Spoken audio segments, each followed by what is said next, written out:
로마서 3장 21절에서 24절까지의 말씀을 봉독해 드립니다. 이제는 율법 외에 하나님의 한 의가 나타났으니 율법과 선지자들에게 증거를 받은 것이라. 곧 예수 그리스도를 믿음으로 말미암아 모든 믿는 자에게 미치는 하나님의 의인이 차별이 없느니라.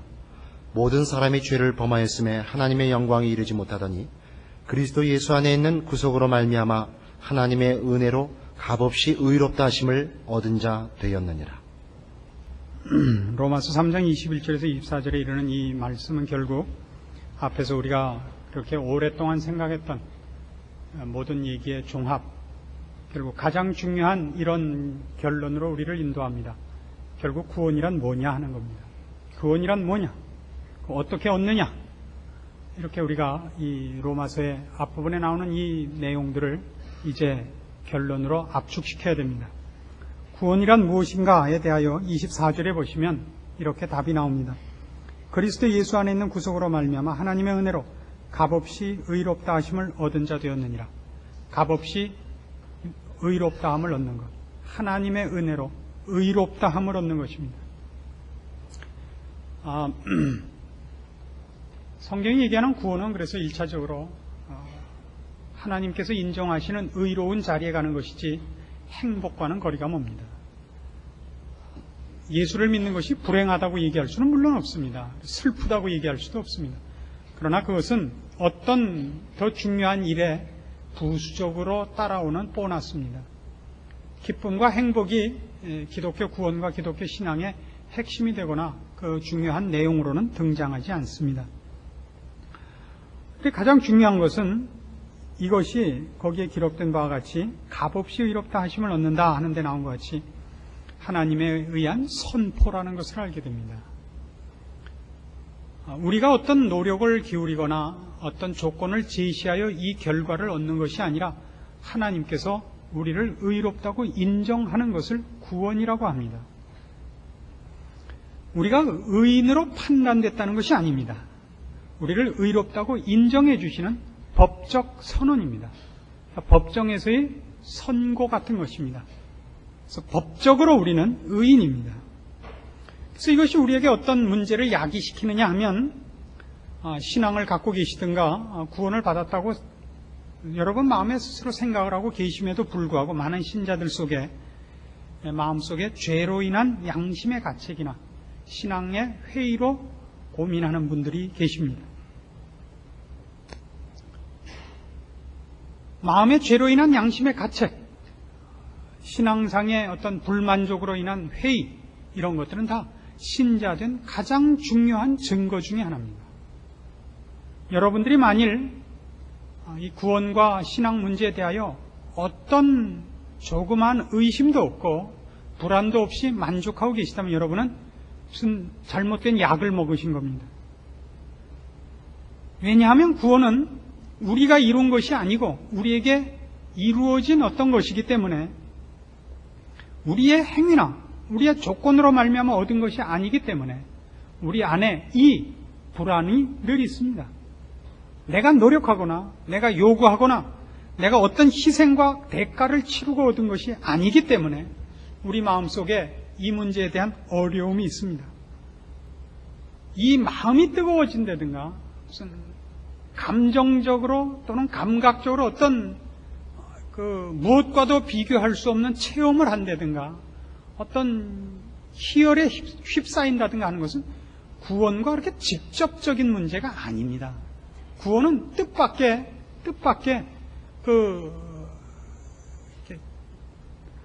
드라마틱하지 않고 또 이렇게 뭐라 그래야 됩니까? 이렇게 특이하지 않습니다.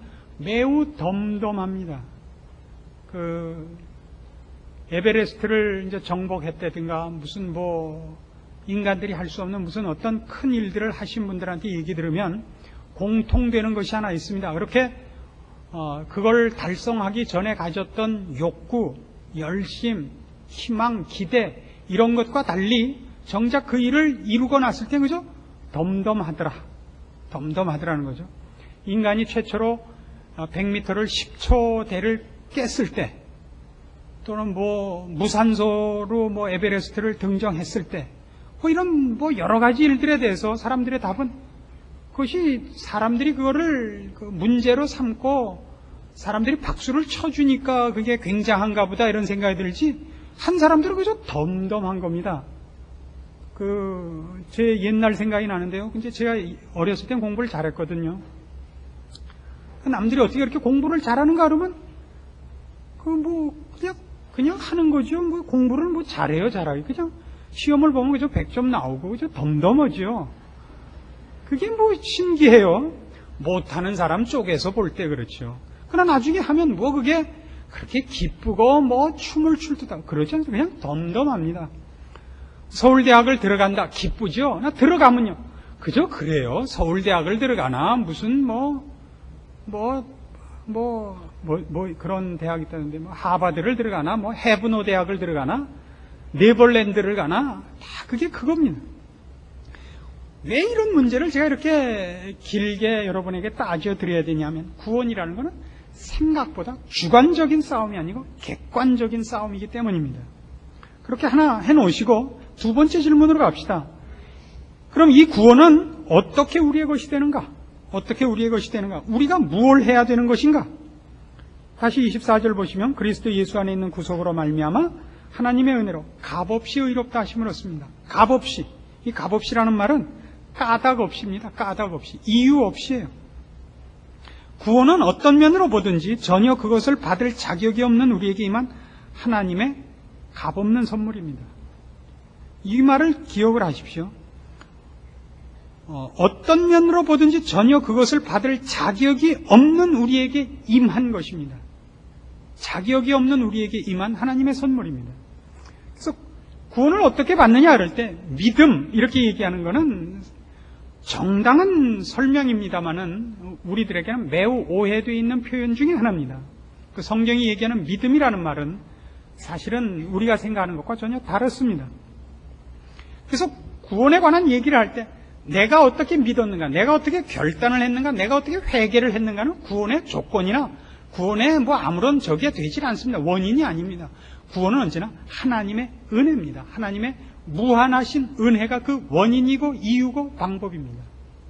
하나님이 하신 겁니다. 그래서 근자에 일어나는 모든 그 신앙상의 잘못들도 보면 이 구원을, 기독교 신앙을 우리가 무엇을 바쳐야 되는가, 우리가 그래서 어떤 감격을 맛봐야 되는가, 이런 주관성에 너무 많이 초점을 맞추고 있기 때문에 많은 오해가 생기지 않는가 싶습니다. 우리 찬송가 405장을 지은 존 뉴턴이라는 사람이 있습니다. 그 Amazing Grace라는 찬송이죠.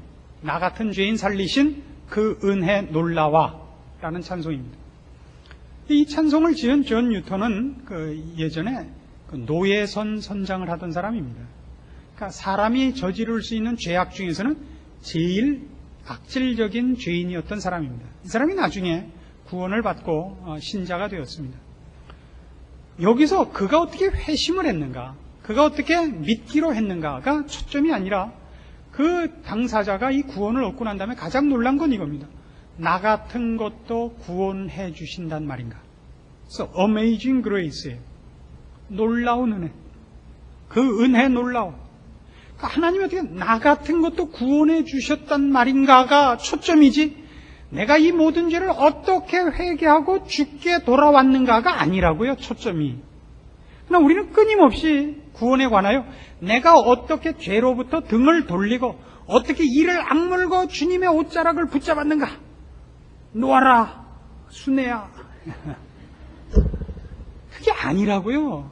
내가 어떻게 손톱이 빠지도록 붙잡고 늘어졌느냐가 구원에 관한 조건이 아닙니다. 구원에 관한 설명은 하나님이 공짜로 주셨다는 겁니다. 여기서 공짜로라는 거는 내가 아무 것을 내지 않았는데로라는 그런 식의 표현이 아니라 받을 자격이 없다는 데 초점이 있는 겁니다. 받을 자격이 없습니다. 이것이 구원에 관한 우리가 기억해야 되는 중요한 원리입니다. 한 걸음 더 나가서 이런 질문을 하나 더 합니다.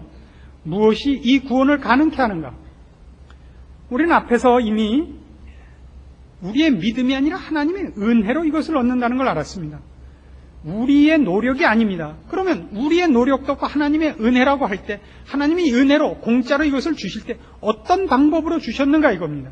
다시 24절 보시면 그리스도 예수 안에 있는 구속으로 말미암아입니다. 예수 안에 있는 구속으로 말미암아. 방법은 우리의 믿음, 내가 예수를 믿어서 구원을 나에게 주신 것이 아니라 예수를 보내사 우리를 구원하신 겁니다. 이걸 잊지 마십시오. 구원은 하나님이 우리를 찾아오시고 우리를 구원하신 하나님의 사역이지 내가 매달리고 믿고 무엇을 제공해서 얻은 결과가 아닙니다. 여기가 이제 이 구원 문제에 관하여 우리가 제일 많이 오해하는 대목입니다. 여기는 그리스도 예수 안에 있는 구속이라는 구속이라는 말은 속전을 받고 죄수나 노예를 풀어주는 것을 말하는 단어입니다.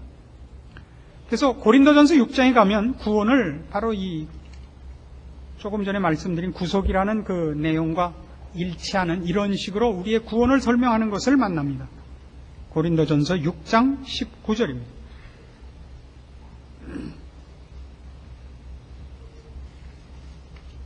너희 몸은 너희가 하나님께로부터 받은 바 너희 가운데 계신 성령 너희는 너희 것이 아니라 값으로 산 것이 되었으니 그런즉 너희 몸으로 하나님께 영광을 돌리라. 우리가 옛날에는 죄의 노예였습니다. 우리가 우리의 주인인 적이 없습니다. 이제 하나님께서 예수 그리스도로 말미암아 우리를 죄의 노예로부터 사들인 셈입니다. 말하자면. 그래서 우리는 하나님의 소유물입니다. 이걸 잊지 마십시오. 우리는 어떻게 생각하냐면 내가 죄의 편을 들다가 이제 하나님 편을 드는 대로 방향을 바꿨다고 자꾸 생각합니다. 구원을. 옛날에는 죄를 쫓고 있다가 이제 하나님을 쫓기로 했다. 옛날에는 사망을 믿고 있다가 이제는 의롭고 거룩하고 이런 복음이 되는 예수 그리스도를 선택했다라고 구원을 생각하는 분이 의외로 많습니다. 그렇지 않습니다. 구원은. 그래서 바로 이런 설명을 놓고 우리의 구원 얻는 바 믿음에 대해서 좀 더 설명을 할 필요가 있습니다. 믿음은 뭐냐 그럴 때 로마서 3장에서는 이런 식으로 얘기합니다. 21절 이제는 율법 외에 하나님의 한 의가 나타났으니 율법과 선지자들에게 증거를 받은 것이라 곧 예수 그리스도를 믿음으로 말미암아 모든 믿는 자에게 미친 하나님의 의인이 차별이 없느니라. 자, 구원은 어떻게 되느냐? 어떻게 얻느냐? 그러면 22절 예수 그리스도를 믿음으로 말미암아 모든 믿는 자에게 미치는 하나님의 의입니다. 하나님의 의를 얻는 방법은 예수를 믿는 것입니다.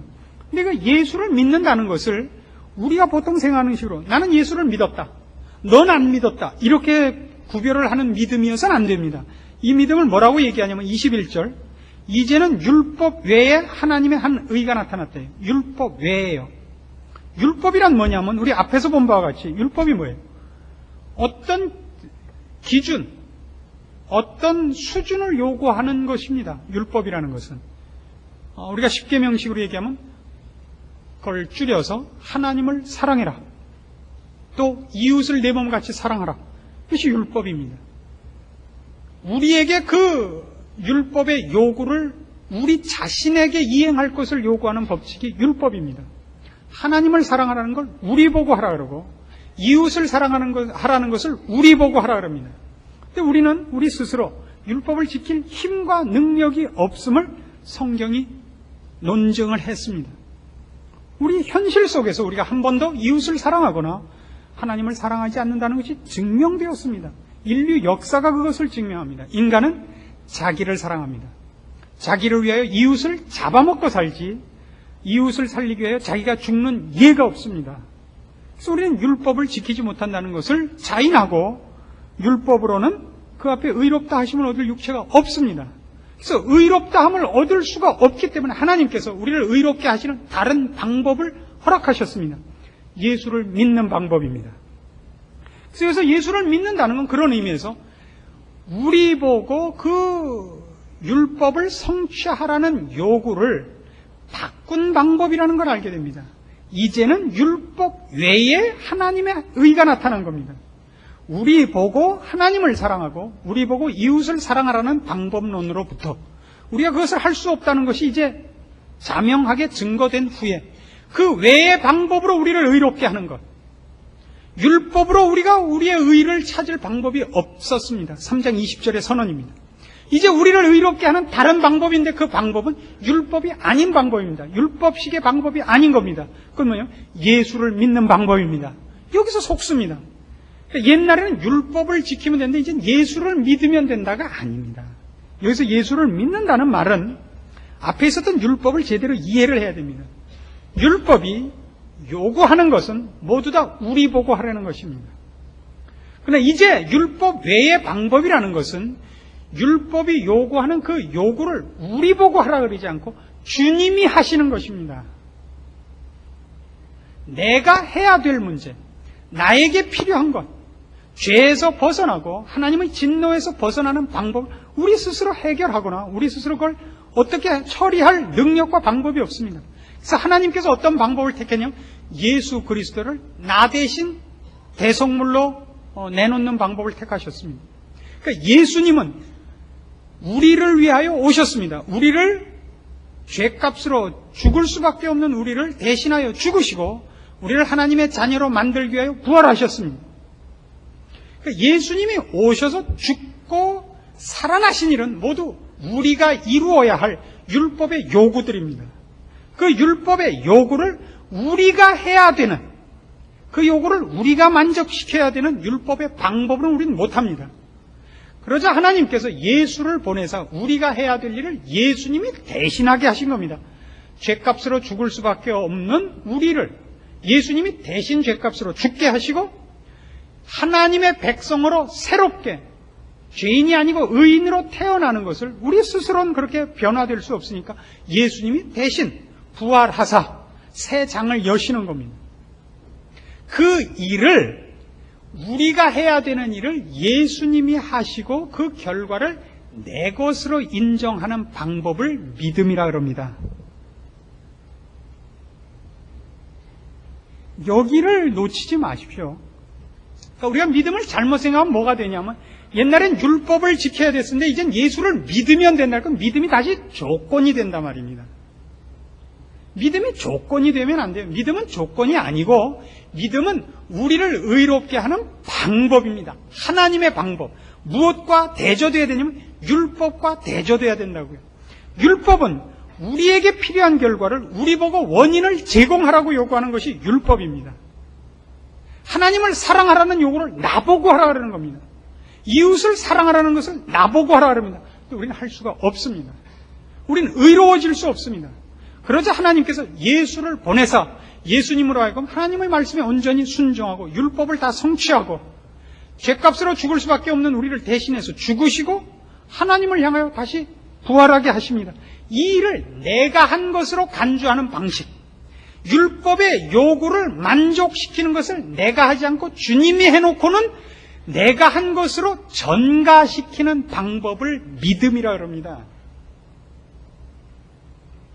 알아들으시긴 듣겠는데 혼동이 온다. 그럼 정확히 알아들으신 겁니다. 나중에 차츰 로마서를 진행해서 이 믿음에 관한 것, 이 구원이 어떻게 우리의 것이 되는가를 살펴보면 여러분들은 나중에 참으로 많이 놀라시게 될 겁니다. 그리고 이렇게 돼야만 비로소 여러분은 어디로 들어가냐면 나는 믿었다, 넌 안 믿었다가 아니라 하나님이 어떻게 나 같은 것에게도 구원을 준단 말인가로 오게 되는 겁니다. 이게 정당한 겁니다. 나 같은 것에게도 내가 아무것도 하지 않았는데 주님이 십자가에 달리시는 그 순간도 나는 저쪽 가서 딴 거 하고 있었는데 그런데도 불구하고 나를 구원하셨단 말인가, 나를 사랑하셨단 말인가, 일로 오는 게 정당한 성경의 구원에 대한 설명입니다. 근데 우리는 오늘날 구원이 어떻게 설명되냐, 나는 구원받을 만하다로 돌아와 있어요. 나는 회개했다, 난 교회 나간다, 나는 헌금한다, 나는 너희보단 그래도 좀 낫다. 이건 구원에 대하여 개뿔도 모르시는 겁니다. 개에게 뿔이 없으니까 제발 그 없는 뿔 좀 붙잡고 설치지 말아 주십시오. 그래서 믿음은 핵심이 뭐냐 하면 내가 주를 믿는다는 내가 아니라 주를 믿는다에 있는 겁니다. 주를. 주님이 한 뭘 믿는 겁니까? 나를 위하여 돌아가신 것, 나를 구원하신 걸 믿는 겁니다. 그것이 내 것이 됐다는 걸 아는 겁니다. 그러니까 주를 믿는다 속엔 뭐냐? 그 주님을 나를 위하여 보내신 하나님이 그 속에 있음을 아는 겁니다.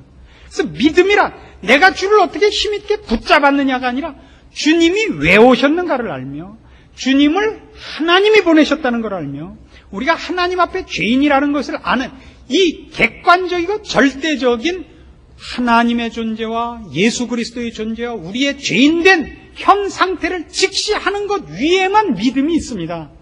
믿음은 이렇게 가슴속에서 사이다가 튀고 불꽃이 일어나고 눈알이 돌고 이런 거 아닙니다. 그건요 쥐약 먹었을 때 그렇게 됩니다. 쥐약 먹었을 때. 제발 이걸 혼동하지 말아주십시오. 그래서 모든 믿음은 믿는 자가 얼마나 기쁘냐 확신을 가졌느냐가 아니라 과연 하나님이 나를 사랑하셨다, 과연 예수님이 오셨다, 여기에 역사적 사실의 초점이 모아지게 되는 것입니다. 그래서 누구하고나 구원을 얻었고 같은 신앙생활을 하면 모두가 그 얻은 바 은혜를 나누고 함께 기뻐하게 되지 서로 경쟁하게 되질 않습니다. 그러나 오늘날 우리의 신앙은 경쟁적이죠. 방언을 한다, 넘어진다, 환상을 본다, 이런 경쟁이 있는 이유는 그것이 자기의 조건이 되어 있기 때문입니다. 그게 조건이 되어 있기 때문이에요. 그렇지 않습니다. 우리는 모두 은혜로 이것을 얻은 사람들입니다. 그래서 이 문제는 우리 주님이 이 땅에 오신 그 사실에 대한 정확한 그 이해를 다시 한번 성경적으로 해보면 분명해집니다.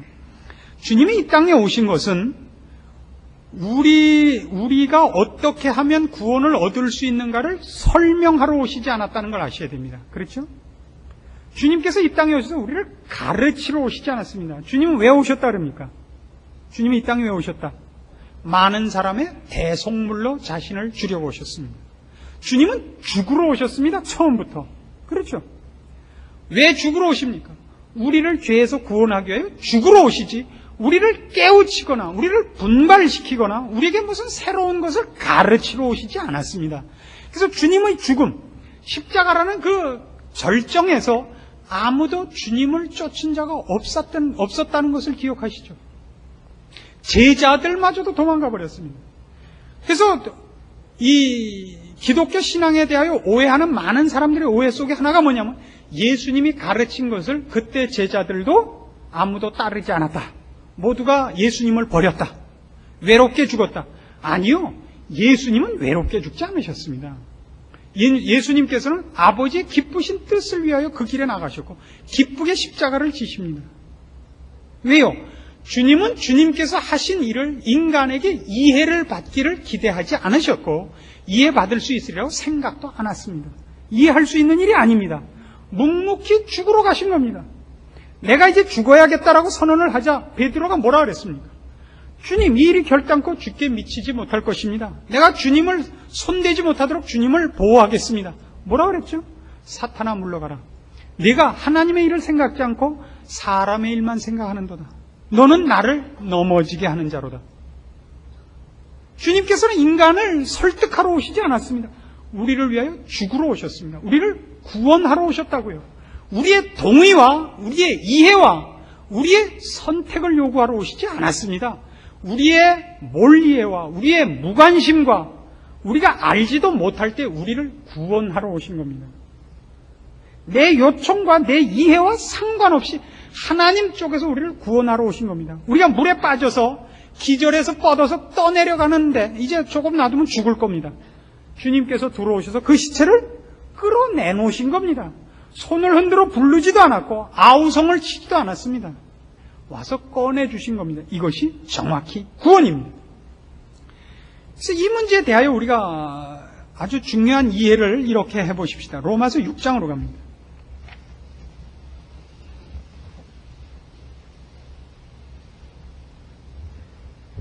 로마서 6장 3절입니다. 무릇 그리스도 예수와 합하여 세례를 받은 우리는 그의 죽으심과 합하여 세례받은 줄 알지 못하느냐. 그러므로 우리가 그의 죽으심과 합하여 세례를 받음으로 그와 함께 장사되었나니 이는 아버지의 영광으로 말미암아 그리스도를 죽은 자 가운데서 살리심과 같이 우리로 또한 새 생명 가운데서 행하게 하려 함이니라. 만일 우리가 그의 죽으심을 본받아 연합한 자가 되었으면 또한 그의 부활을 본받아 연합한 자가 되리라. 우리가 알거니와 우리 옛사람이 예수와 함께 십자가에 못 박힌 것은 죄의 몸이 멸하여 다시는 우리가 죄에게 종로로 타지 아니하려 함이니 이는 죽은 자가 죄에서 벗어나 의롭다 하심을 얻었음이니라. 예수님께서 죽으시고 예수님께서 부활하신 사건에다가 성경은 자꾸 우리가 연합되어 있다고 얘기합니다. 예수님이 죽었을 때 우리도 죽었고 예수님이 부활했을 때 우리도 부활했다고 자꾸 선언을 하죠. 그래서 구원이 뭐냐 그럴 때 성경적인 표현을 빌자면 주님 안에 있는 것입니다. 아까 우리가 로마서 3장에서도 본 바와 같이 그리스도 예수 안에 있는 구속 이런 설명을 보았죠. 그리스도 안에 있는 구속입니다. 그러니까 죄와 사망의 아래로부터 이제 그리스도 예수 안으로 부름을 받았습니다. 즉 그의 소유, 어떤 의미에서는 우리가 이해하기 좋게 하죠. 그의 일부가 되어버린 겁니다. 배를 탄 것과 같습니다. 물이 아무리 많아도 배를 타고 있으면 물속에 가라앉지 않습니다. 배는 물 깊이가 1m가 되면 떠 있고 10m가 되면 조금 잠기고 100m가 되면 중간쯤 잠기고 그러지 않습니다. 물이 아무리 수심이 깊어도 배는 언제나 물 밖에 떠 있는 것입니다. 우리가 주님 안에 있으므로 오늘날 이 구원을 얻습니다. 고린도전서 1장으로 가시죠. 고린도전서 1장 30절입니다.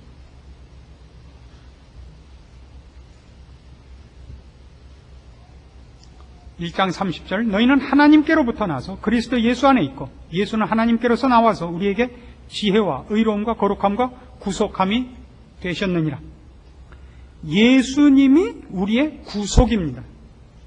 우리의 믿음이 우리의 구속이 아니고 예수님이 우리의 구속입니다. 예수님이 우리의 구원입니다. 그러니까 이렇게 하지 말라는 얘기입니다. 내가 무엇을 해서 구원을 얻은 것이 아니라 구원은 1차적으로 하나님께서 예수 그리스도를 통하여 나를 죄로부터 건져낸 것이 구원입니다. 여기에는 우리의 동의나 우리의 요청이나 우리의 이해나 우리의 감격이 그 조건으로 등장하지 않습니다. 오직 우리를 불쌍히 여기사 구원해 주시는 것이고 우리가 구원 얻을 만한 아무런 조건도 방법도 의지도 없음에도 불구하고 값없이 까닭 없이 꺼내 주신 것이 구원입니다. 그래서 아까 로마서 6장에서 말씀드린 바와 같이 그와 함께 죽고 그와 함께 살았다는 것이 어떻게 우리와 관계없이 이루어진 건가를 보십시다. 5장, 로마서 5장 8절입니다.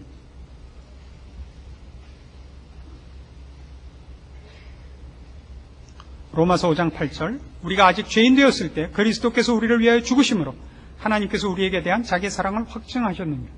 주님이 언제 죽는다고요?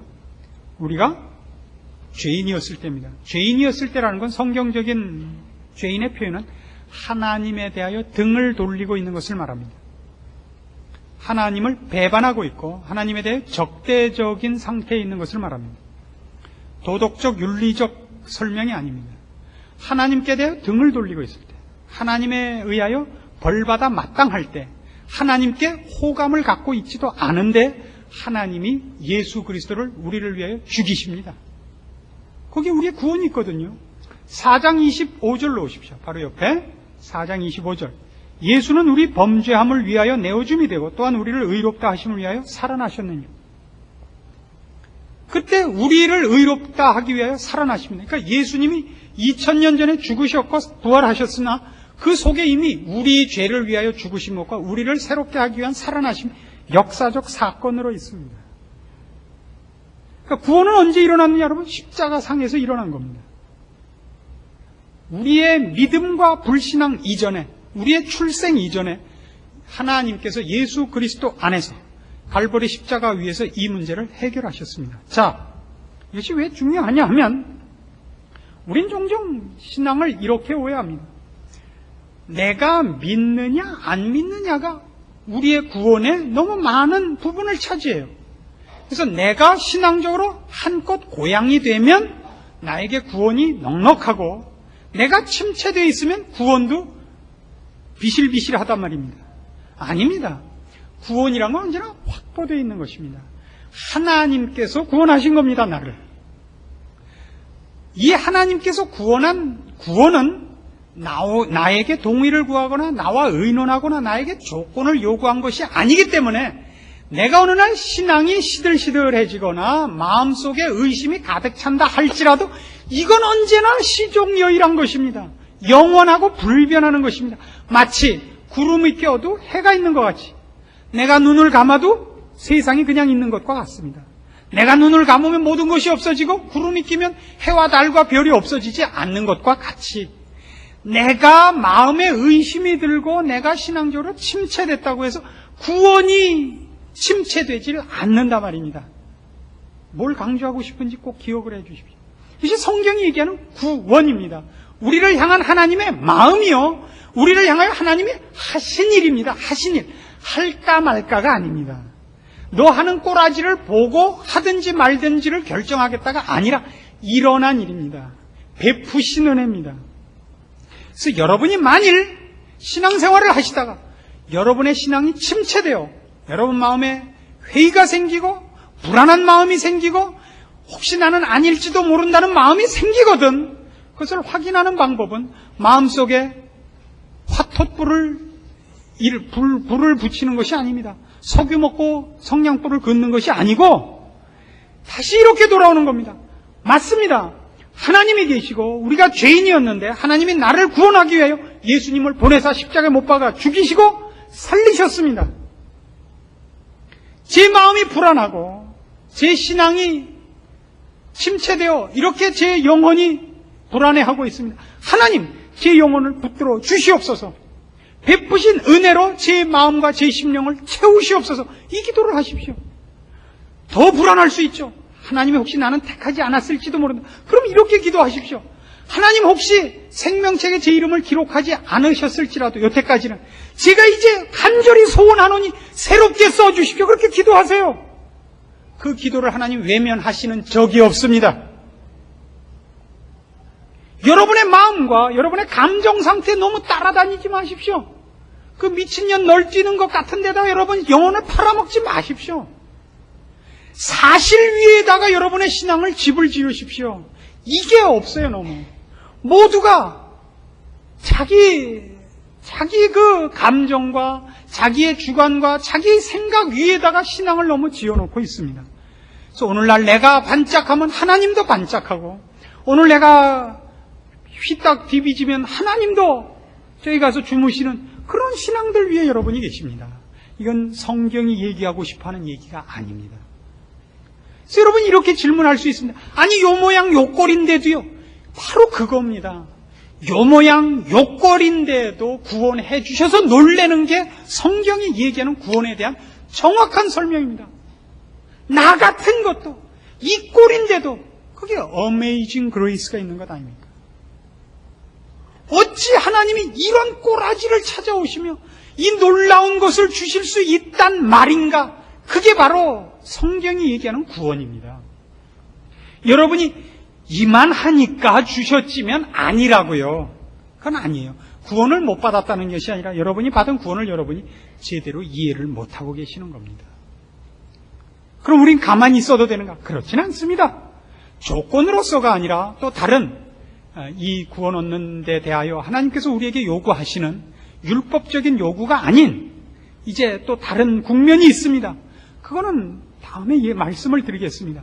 그러나 가장 근본이 되는 건 뭐냐면 이제 앞으로 말씀을 드릴 우리가 믿어야 하고 우리가 책임져야 하는 것들이 구원을 가능케 하고 구원을 있었다가 없었다가 하게 만드는 것이 아니라는 사실입니다.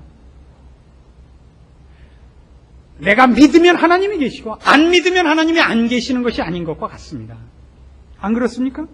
하나님은 계시며 우리는 죄인입니다. 이 세상은 끝이 있고 영원한 나라가 이제 준비되고 있습니다. 이것이 사실이듯이 하나님이 예수 그리스도를 보내사 우리를 구원하신 것이 사실입니다. 우리를 구원하셨습니다. 이걸 여러분이 얼마나 이해하고 얼마나 간직하고 있느냐는 여러분 각자의 믿음의 분량입니다. 그것은 구원의 조건은 아닙니다. 그래서 아주 우리가 많이 보는 예로 이런 예를 볼 수 있습니다. 모든 사람들이 구원을 얻었을 때 하는 얘기들이 공통되는 것이 있습니다. 감격의 그 순간이 있는 사람들이 있습니다. 근데 그 사람들이 옛날에 자기가 얼마나 죄인이었는가를 자각하고 회개하는 일이 있습니다. 그리고 예수 그리스도를 진심으로 사랑하여 붙잡는 결단이 있습니다. 그러나 이 모든 것들은 그렇게 함으로써 하나님이 드디어 예수를 보내셨다든가 예수님이 십자가에 못 박혀 죽은 구원이 그때야 효력을 발생한다는 얘기는 아닙니다. 그 모든 사람들이 오해하는 것은 자기가 회개했다든가 주님을 더욱 붙잡게 됐다는 것은 하나님이 이 죄인을 값없이 구원했다는 것을 그날 깨달은 것에 불과합니다. 깨달아서 그 일이 효력을 발생하는 것이 아니라 그 전에도 이미 사랑했고 은혜로 찾아왔고 내가 모르고 있음에도 불구하고 나를 주님의 품에 품고 있었다는 걸 새삼스럽게 발견하고 때늦게 경악하는 거예요. 때늦게. 그래 놓고는 자기는 회개를 했다는 거예요. 나는 이제부터 주님을 붙잡기로 해서 너랑 다르다는 거예요. 이건 아니에요. 깨달은 감격과 그래서 확인된 구원과 깨닫지 못하고 갖고 있는 구원의 차이지, 깨달아서 구원이 더 크고 안 깨달아서 구원이 약하진 않습니다. 알아들으신다. 사람들은 그 놀러 가는데 여러 유형이 있습니다. 여행을 즐기는 사람이 그 여행을 다른 외지를 구경하는 것으로 여행을 하는 사람이 있고, 일상생활에서 벗어나서 하루 24시간을 몽땅 노는 시간으로 할애하기 위해서 여행을 가는 사람이 있습니다. 여러분은 어떤 쪽 여행을 즐기십니까? 전자의 여행을 하는 사람들은 그래서 사진을 많이 찍습니다. 어디 가서 찍고 어디 가서 찍고 여기서 찍고 저기서 찍고 뒷모습도 찍고 누구랑도 찍고 그러니까 즐기는 건 없어요. 증명사진을 찍는데 저 급급하죠. 영수증을 만들어 와야죠. 미국을 갔다가 나이아가라에서 찍고 그랜드 캐년에서 찍고 라스베가스 가서 찍고 부시랑 찍고 와야죠. 그러나 또 다른 면으로 즐기는 사람은 여행을 가면 일상생활에서 벗어납니다. 직장을 간다든가 뭘 한다는 일에서 벗어나서 친구끼리 즐기는 것으로 갑니다. 그래서 이제 그 즐기기 위해서 배를 타고 여행을 하는 사람이 있습니다. 그럼 배 밖으로 한 번도 내다보질 않아요. 강 풍경이 얼마나 멋있는지, 뭐 수목이 얼마나 우거졌는지, 참치가 어떻게 뛰는지 하나도 안 보고 뭐만 해요. 그저 선실속에 처박혀서 폭하는 거예요. 죽어라 하고. 그럴 바에는 왜 나왔냐 이거 여행을. 여행을 나온 이유는 집에 있으면 일상생활의 책임에 매이니까 여행을 나온 거예요. 즐기러 나온 것이 아니라 그저 놀러 나온 거죠. 자기가 지금 하는 여행이 얼마나 아름다운 곳을 지나는지 모르고 있습니다. 그러나 여행은 여행입니다. 구원에는 그렇게 다른 국면이 있을 수 있습니다. 자기가 얻은 바 구원이 어떤 것이냐를 그렇게 다 알고 있는 사람이 있고 모르고 있는 사람이 있습니다. 몰라도 갖고 있기는 마찬가지입니다. 실감이 나는 것과 실감이 나지 않는 것으로 여러분의 구원의 근거를 흔들어 놓지 마십시오. 여러분이 얼마나 분명히 알았느냐, 얼마나 감격하고 있느냐와 상관없이 구원은 역사적, 절대적 사실이요. 그 일을 이루신 하나님이 이제 영원한 나라로 그 구원을 끌고 가고 있는, 지금도 진행되고 있고, 그리고 앞으로 완성될 영광되고 영원한 시작이 있었던, 그래서 끝장을 보고야 말 가장 중요한 역사의 내용입니다. 그 속에 여러분이 있음을 아십시오. 여러분의 감각으로, 여러분의 감정으로, 주관으로, 기분으로 역사를 왜곡시키지 마십시오. 그래서 이 분명한 구원으로 인하여 여러분의 신앙이 힘을 얻고 낙심되거나 흔들릴 때마다 다시 이 기초로 돌아오셔서 여러분의 신앙이 주님 앞에 서는 날까지 견고하고 튼튼하고 풍성하고 그리고 그 위에서만 많은 만족과 위로를 얻기를 권합니다. 기도하십시다. 하나님 아버지 은혜를 감사합니다. 우리를 구원하셨으며 하나님의 자녀 삼으셨습니다. 이제 죽어도 우리가 주 예수 그리스도 안에서 하나님의 영광된 나라에서 눈을 뜰 것을 믿습니다. 그러나 오늘날 우리가 신자답게 살지 못하는 것이 우리를 괴롭히고 있습니다. 이것이 주의 사랑과 우리 하나님의 은혜를 방해할 수 없음을 알게 하사 우리가 스스로에 대하여 불만일 때마다 하나님을 꼬집지 말고 하나님을 흔들지 말고 회개하는 마음으로 주 앞에 엎드리며 필요한 것을 구하며 우리의 답답한 심정을 토로할 수 있는 자리에 있도록 이제 분명한 신앙의 기초와 우리의 위치를 깨우쳐 주시옵소서. 낙심하고 넘어지는 일이 없을 수는 없으나 그러나 주님 안에 붙잡힌 우리의 위치가 바뀔 수 없다는 것을 알고 승리하는 저희들 다 되게 하시옵소서. 예수님의 이름으로 기도합니다. 아멘.